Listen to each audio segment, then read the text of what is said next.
Once you've earned your customer, keep your customer. Yes. All right. Do everything in your possibility to make sure that they never, ever, ever have to find you through another form of advertising. Stickers, lids, whatever you can leave on your brand, right? Makes such an impact that you don't have to keep paying to keep earning that same customer over and over again.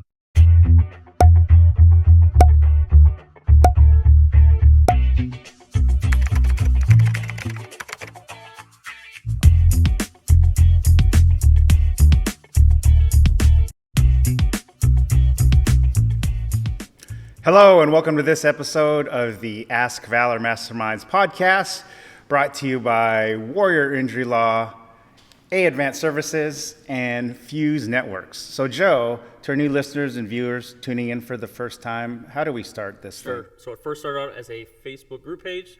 The purpose was to bring people together to just communicate, talk, kind of ask questions, help each other out. Because we're a marketing company, we get a lot of questions asked outside of just marketing. So we thought, what a better way than to bring on different guest speakers to talk about all topics relevant in business. All right. So would you do the honor of introducing our guests today, since we have two of them in studio? Lots of personality on that couch over there. So we have the founder of Advanced Services, Joshua Gunia, and his right-hand man, Aaron Peterson. Good morning. I'm Joshua Gunia. I'm founder of Advanced Septic and Construction. Good morning. Aaron Peterson, president of Advanced Septic and Construction. And what it is, can you explain to our audience what it is that you do and how you got started? Yeah, so about 20 years ago, my father, Andrew Gunia, my wife, Michelle, and I formed Advanced Septic. It was three of us working outside of a garage. And that family-owned and operated company, that small-town mentality, created a pretty big service business. So for us, Joe, we're serving the wastewater, both residential, commercial, and industrial, in the 4 or 5 surrounding counties around Pierce County. So home services is a big deal for us. Drain cleaning, septic pumping, alarms. But we also are really known in our industry to do the tough jobs. So we have ability to do the little stuff, to training excavators, to floating them in on barges and doing the things that nobody else can get done in the state. And Aaron, can you tell our audience how competitive the industry is locally? Oh, man. The Pierce County, King County, North Thurston County is probably one of the most competitive markets for septic-related services in the country. It's heavily regulated. Therefore, with regulation comes competition, which then comes with a lot of individuals starting up thinking they can do it really, really well in the septic space. How many septic companies are there right now? Last checked, we were north of 100 septic companies in the markets that we service. So what I would add to that is in Western Washington, specifically Pierce, King, and Snohomish County, we have more septic operators per capita than anywhere else in the rest of the world. So we have more operators located in this region. A lot of it does have to do with our Western Washington, or the amount of access to water that we have, the amount of shoreline that we do, the rules, the regulations, the enforcement. But what it's done is it's caused us to learn how to compete in a market that has more competition than anywhere in the country. And I look forward to talking more about that throughout the segment. As we have to compete here and we learn about others in markets where they only have 1 or 2 contractors to compete at. The way we have to look at marketing and what you guys have taught us through Valor and your program is like none other in the rest of the country. So often, when I speak to other advertising companies, they think of the Western Washington wastewater market compared to doctors and lawyers and having a market at that same type of level, which just is not heard of in the rest of the country. Which is a good segue into our first sponsor segment, our Advanced Services Pump You Up Quote of the Day. So we asked these two fine gentlemen for a quote, and I'm going to read one that Aaron shared and just get your feedback. So, we will not look like shit in the shit business. So you're talking about marketing, differentiating. Obviously, it is the shit business, and there are shitty companies, literally and figuratively. Talk to us why you took a different approach. So it's all about the branding, the consumer image when you pull up, right? We, Andy and Josh, formed a long time ago that the brand when we show up is going to set the precedence of how we're going to treat your property, what we're going to do to the infrastructure of your home, right? So to pull up in a rusty old truck with bolts falling off, you open the door and all the McDonald's bags and coffee cups fall out of it. It's not the way we're going to show up. We're going to show up pro. We're going to show up with the latest and greatest technology. We're going to make sure that consumer who found us, I guess amongst the other 110 different companies in our market, get the pro experience. So to go back, it's a mantra that we have within our organization. We will not look like shit in the shit business. We'll be prepared. We'll show up. Rigs will be clean. Outfits will be tucked in. We're going to show up pro. And I guess it almost shows too with the over, I think, 1,700 5-star reviews on Google. That's not an accident, obviously. No, it's not an accident at all. Right. We pride ourselves in making sure the consumer's taken care of. One of our philosophies is take care of the employee, take care of the consumer. Everything else will follow. How many trucks do you guys run? As far as overall, we have 100 pieces of rolling stock that goes down the road on the pump truck side of it, including south, we're at 13 pump trucks. So when you market to that, there's almost like a culture you've built in, because I know how you guys take care of your employees. Can you just quickly touch on that, just from a generic business standpoint of why is it important for you to treat your employees as like family? Because I know, Josh, you're a big family guy, Christian values, strong work ethic, you're loyal to your people. And then your employees feel it when we walk in the building. Talk to us about how that is intentionally done. So our intent, this was something that was passed down by my father. That's something that Aaron and I have embraced over all these years. And that is, if our journey matters, then our employees' journey needs to matter as much. Right. So what's that mean to us? We had to break that down and truly unpack that. Well, for Aaron and I, much of our time growing our career and growing this company, we weren't there to watch our daughters go to the school events and the soccer games and some of those different things. We looked at the balance, right? We've all got to go to work. We got to get our 50 hours in a week, right? But we allow for a different approach because their journey matters. So we have some men that came to us and they're like, man, I take great pride and I get to take my kids to school every morning. But you have a policy that says we start at 7:00. I'm not a good fit for this company. We had to stop and go, whoa. Yes, you are. We look at this as a bigger picture and go, wait a minute. What are your values that make you happy? Let's make your children happy. Let's make your wife happy. Let's put together a package that works. So we said, we're not going to color inside of the lines. So we like to think that little things like making sure that the men and women can have start times that fit their family profile and serves them the best. That's something that we think makes a huge impact on people's lives. So the value of men and women being home at night, right, to be able to tuck the kids into bed. The good thing is we have situations where there's certain men and women that don't have families. So they fill in the voids because we allow a workplace that says, how do we serve as many other men and women here to make sure that their life is in alignment with ours, right? Sometimes that's sickness. Sometimes that is marrying and burying their kids, their family, their mothers, their fathers, right? We take that stuff serious. So the journey for us matters as much for the janitor at A Advanced as it does for the operators, it does for the owner or the president. How do you, I want to answer this one. How do you structure pay? So your pay packages, how do they differ from other companies? Or Aaron will be able to speak to it the best, but bottom line is there's not another company in our market that we're aware of that has better medical, better secondary coverage. We make sure that there's retirement matches, and we have the top pay scale of anywhere in Western Washington as it relates to a wastewater operated company. Our values, as far as I'm concerned, don't stop there. We do little things that we provide date nights and daddy-daughter days for the men and women that want to use our company Hot Rod, right, that we use for marketing. They're allowed to take that out. It's amazing, what that does for people when they get to pick up their little one at school in a 1941 International, right? It is community events. We make sure our staff's there. They're not forced to. They want to go to the Rotary events. They want to go to the events that we communicate. We do the breast cancer walk, and we do every month we're doing something as a company, giving back to the community, right? Because we believe Advance is going to put our money back in philanthropy in the communities that we receive our money from. That same mindset is what allows our employees. We don't have to force anybody to go participate in the community. Right. They want to because it's a culture. Yeah. And it goes back to their family values that I think is a part of their overall hey in their benefit package. But generically, there's a lot of service companies that'll tune into the episode, and I know retaining talent is a issue. Like some people, they'll get poached from other competition.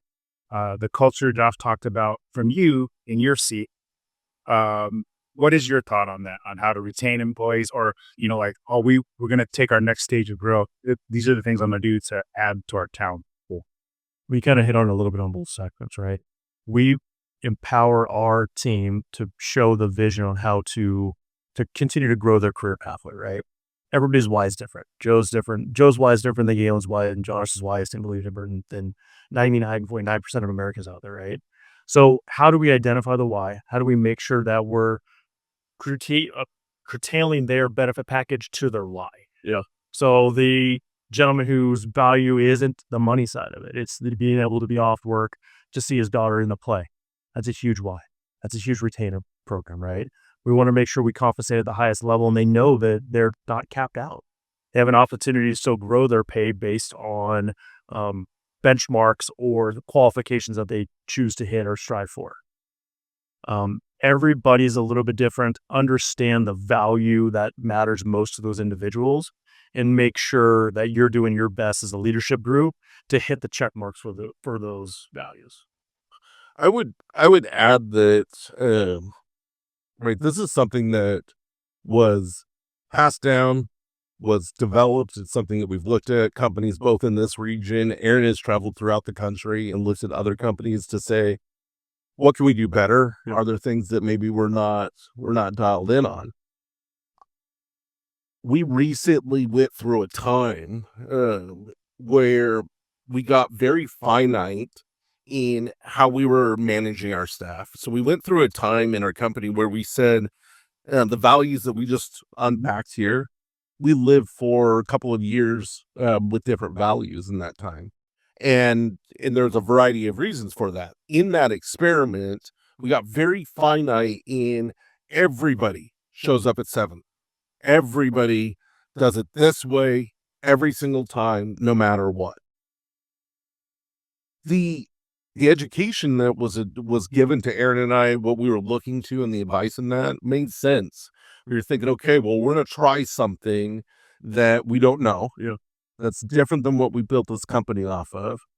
And I don't regret that. I'm glad that we did that. Right. It is like running into that concrete wall as fast as you possibly can. And you wake up and you shake it off and you're like, what the fuck did I do that for? Okay. Sometimes we got to do that. This particular case, Aaron and I are coming out of a season right now where we're fixing that. We're undoing that. We're realizing, holy smokes, at least for our program, Yeah. the way we win is by individually looking at every one of those men and women and saying, what makes you click? What makes you happy?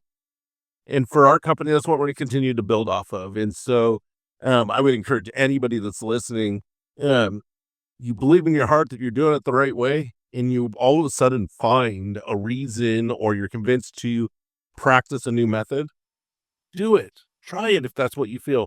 But be quick to report back to, wait a minute, we tried it. Yes. Let's go back to what works, right? Right. You got to do both. And so in our case, I was in a position where I was almost leading our company into that wall repeatedly, right? When people like Aaron and other trusted advisors are going, hey, wait a minute, culturally, this isn't probably a good fit for your program. So I just wanted to add to that. I think it's important that we always reevaluate when we make big culture changes and be open to going back to the stuff that works. Don't be so rigid in your policies that you overlook the human side of the business. Because I think most companies don't create a culture like you guys have to where you actually listen to your employees, get their feedback. If something that they want to do makes sense, you implement it. Most companies are just like, no, this is how we're going to do things. You either fall into this or you can go find another job. And Joe, it goes back to the don't be so rigid in your policies, right?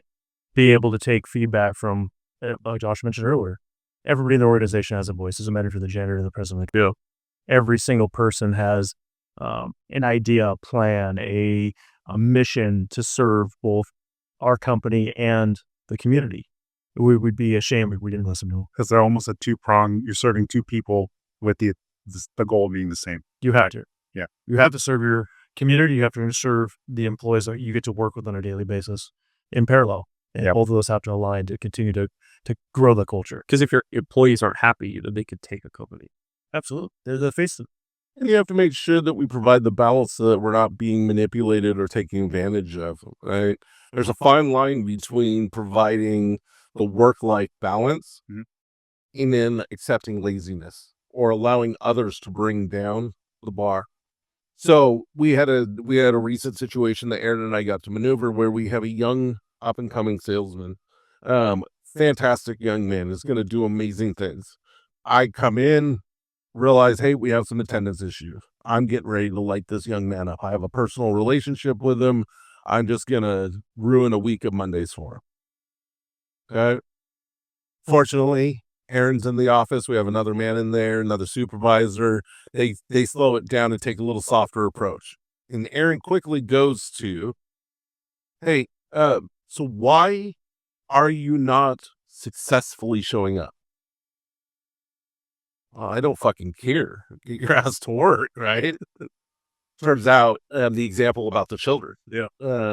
A single father, right? We can unpack that. There's lots of layers to it, but at the end of the day, the men that he was working with, okay, who I'm trying to defend, the other salesmen who get to work every morning fucking early, are starting to hate the guy. We're starting to tear apart our sales team. Yeah. We're bringing on and allowing a lazy man to come in, right? We're doing these different things. I say that because the moment that Aaron took control of the conversation, realized what the issue was, we provided a solution, but then it doesn't stop there. If you don't go out and you bring those other men and women onto the same page that says we're being intentional, we're not lowering the bar, this person is going to pick up the later hours when the rest of you go home early. Yeah. He's going to be available. So this is a huge blessing. So now he's not devalued as a man or a provider or a caregiver. Okay. Our staff doesn't think we're allowing a low performer because now we went and said, guys, we're controlling the narrative. This is intentional. Yeah. And for a good thing. Right. So this negative moment all of a sudden provided more coverage, a better lifestyle, and more people are going to be winning. Right? Our customers are going to get the best product because we weren't so rigid that said it's going to be this way, much like many of us in the trades were raised. Yeah. So I want to ask a question generically for a lot of the business owners. We've seen you guys grow from the small company you are to the large company now, being successful and everything. What are good tips you could share with business owners on how you celebrate small victories and big victories? So you take care of each individual on your team, from the janitor to the president, right? But how do you guys celebrate small victories? Is it for the individual, team accomplishment? Talk to us about kind of recognizing performance. I think that it's for us culturally, it's it's a very tough one to answer. I'll take a stab at it. Don't lose sight of picking up the phone every single day and calling somebody on their birthday, right? If you're a leader, if you're an owner in the company, if you've got so many men that you can't keep up with that at this point, make sure you have somebody on your team that feeds you that data. Every day, Aaron and I get an update, and we hold each other accountable. If there's a birthday that pops up or there's a work anniversary that hits our calendar, we are guaranteed taking our time out of the day and calling them and texting them. Yeah. There's relationship there. Do not lose sight of what a $10, a $20 gift card does to a man or a woman in a form of a thank you. Right? We can't lose sight of those little things. For Aaron and I, we took it to probably a much, much deeper level than that. So it's easy we do text communication with 120 people. So when somebody passes, gets certified, we blow it up on social media. We have internal company text messages that get it. We email gets it. You get up on the whiteboard. You get it. I mean, we're celebrating men and women's success. It's easy for us to slip somebody's car in. Maybe somebody's having a tough time, and all of a sudden we're doing breaks. Yeah. That's not a company policy. That's something that Aaron and I on the side sees or has a calling to our heart, and we're dealing with that. Right. We've had people come and go that just look at us and think, what in the hell is wrong with you? How can you possibly, what you do for one, you need to do for all. Right. There's a time and place for that. Yeah. Take care of your people. There's guys that can't get their kids to school on time. We have men and women in our program that are a phone call away that love spending time with the kids. They pick them up and they make sure that that's done. All right. Your woman breaks down on the way to work. They're already having a shit day. Do you want them to lose their 8 hours? We're a fucking trucking company. Go pick up their car. Yeah. Okay. So, for us, we do potlucks. We do weekly celebrations. We get dress up parties. I mean, our staff and mid-level managers are empowered to do stuff with their team. Without our people, first of all, then my fat ass would have to go to work, and I'm done with that. I want our people. We're blessed.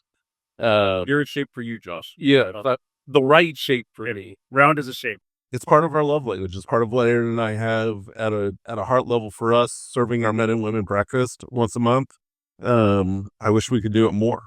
Right, those are the things that matter. And then I would tell you, Galen, that the way we show up and serve our community. So it's not uncommon for A-Advance to do barbecues for HOAs and community events and things like that. Our staff is rewarded by getting an opportunity to show up in the community and do those things. So We also tie a lot of the recognition back to our team. Josh and I created a thing called the Overachiever Rumble. Yep. And it ties into our A, right? And every month, or I should say every 2 months now, our team members nominate individuals that went above and beyond what they should have, what standard course of duty is. Yeah. And then our team members also then vote on the qualified individual to be that overachiever.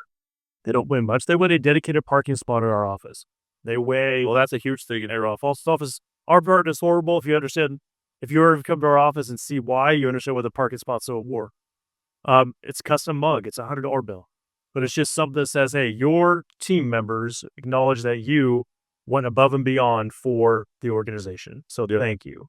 And it's the little things like that. It's the identifying when a sales guy makes his first sale and it comes across my desk and a salesman, it's calling him up. Hey, that's sale. Yeah. Doesn't matter what the value is. Just say, oh my goodness, they're watching. They're seeing what we're doing in the field, right? They're not just sitting in the office talking on the phone all day. They actually care about what's going on in the business. And you're acknowledged. I mean, they're getting acknowledged. They're getting acknowledged. Yeah. on the gifts, I would end with that. And so Aaron does some Yeti coolers and Yeti mugs and a variety of, and we brand some really nice gear. We've tried giving these gifts without our brand on it, and that's okay. People love that. It is amazing when they get a gift branded one-off that is advanced for them. Yeah. Their hat.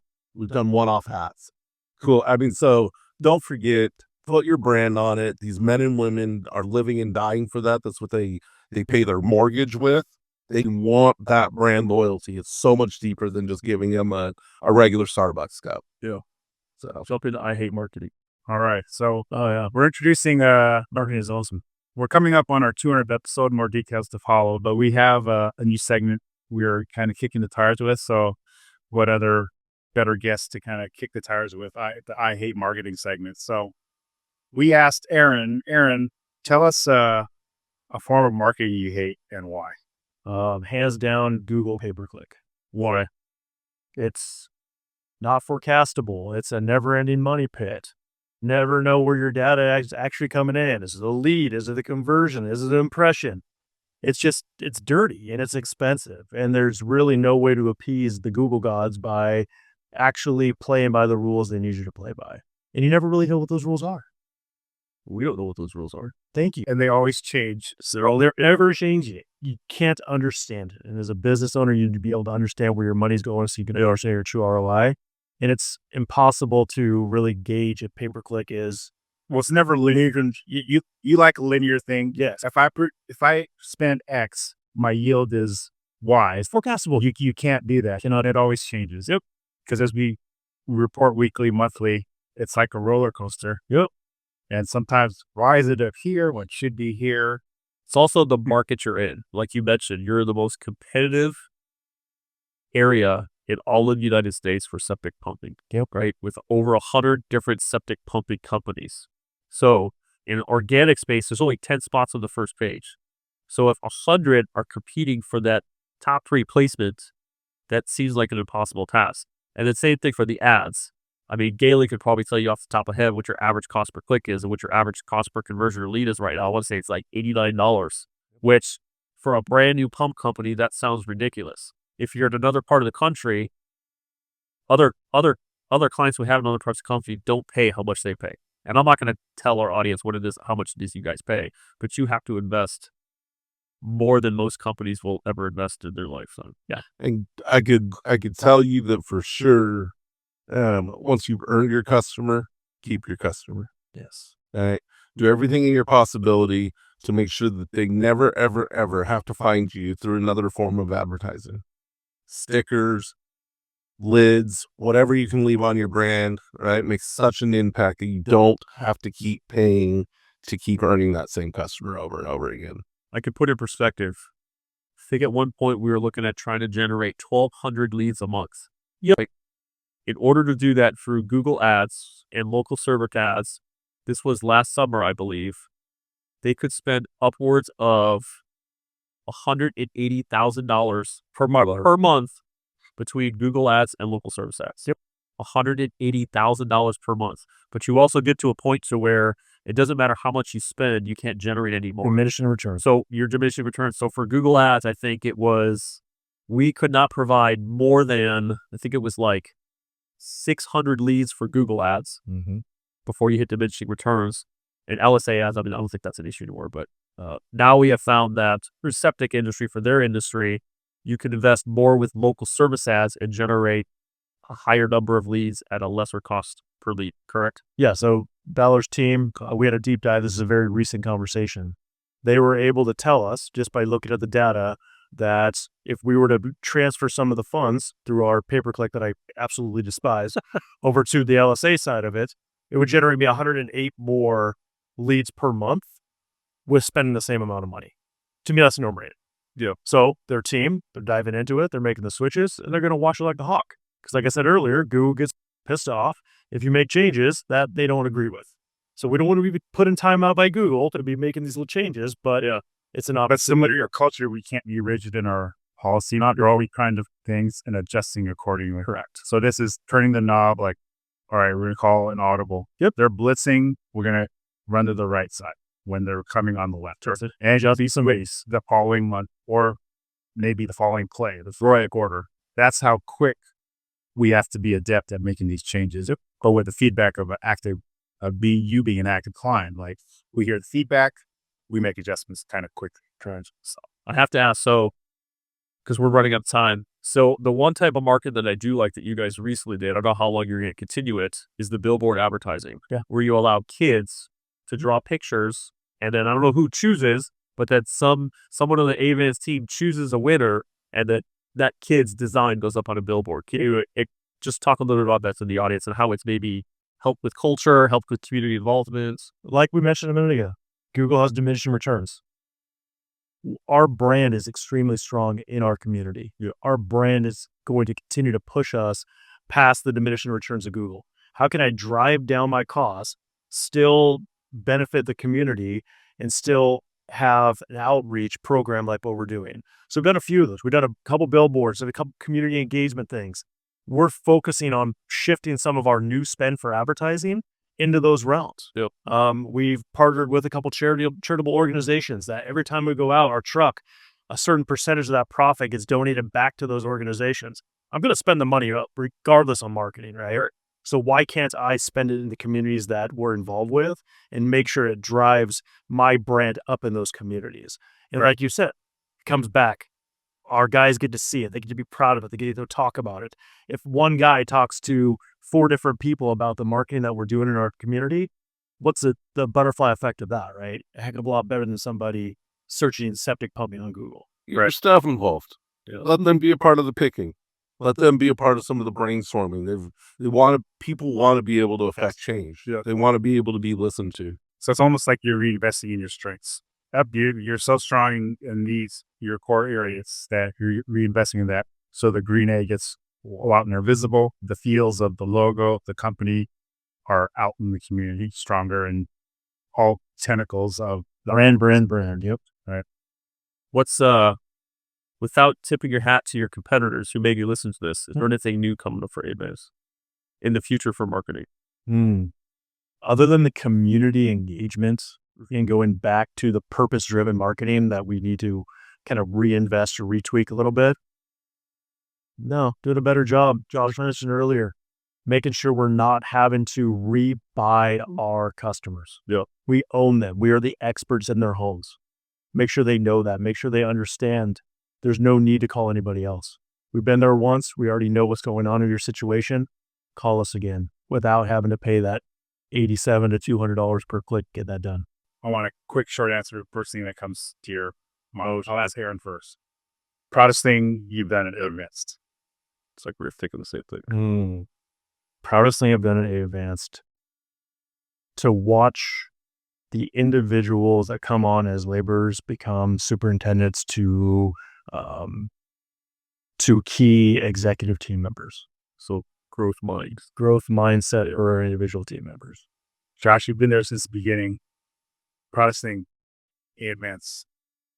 So at this moment on this time, the proudest thing that comes to mind is the amount of time, energy, and money that gets contributed back to our local economy through our teams, period.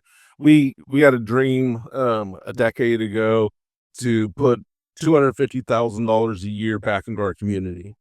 And that would be in the form of labor. That's not necessarily in dollars. I mean, that is in lots of different things.